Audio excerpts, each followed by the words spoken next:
BABIP, too, to me, Yeah. is big. Batting average of balls in play. And that will be even bigger this year with the shift ban. Yeah. Okay, so on that note then, there is a team that you bet the under for their win total specifically because of the rule changes. I can't wait to hear who you bet and why.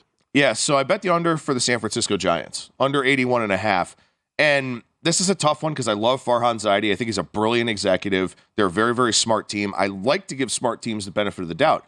The problem is the Giants were objectively bad defensively last year. Now they don't even have the shift. They don't look any better defensively, really.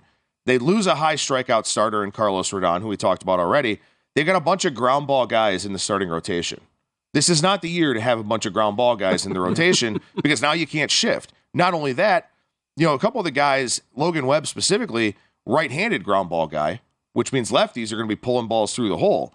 So I think that the Giants, offensively, they don't strike me as a team that can benefit as much from the shift ban, but their pitching staff is going to hurt from it. So I took under 81.5 with them, largely because I just don't think that they're set up for the new rules.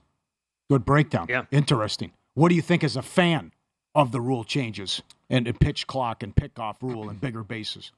I mean, I understand, that there's a need to try and attract casual fans to Major League Baseball. And I don't know if these are going to have the desired impact that Rob Manfred wants them to have. Certainly the pitch clock has sped up games. There's no question about that. Spring training games used to take forever, and they've shaved a good 20, 25 minutes off of those. But,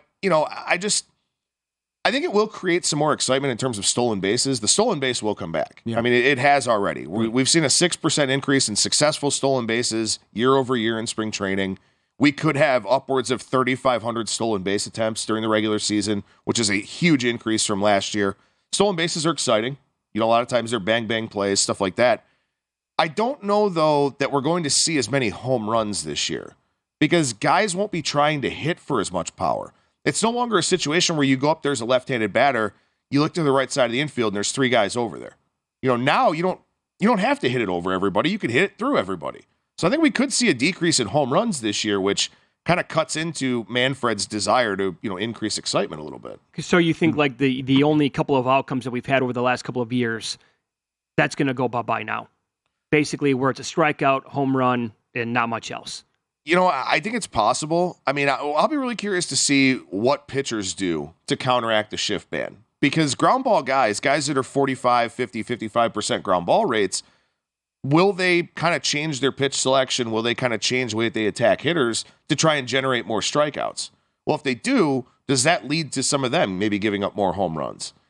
There's so many little nuances that these rule changes will impact, especially from a betting standpoint, that it's going to be hard until we get data that's, significant enough in sample size, which will probably happen, I would say, mid to late May before we can start making some determinations.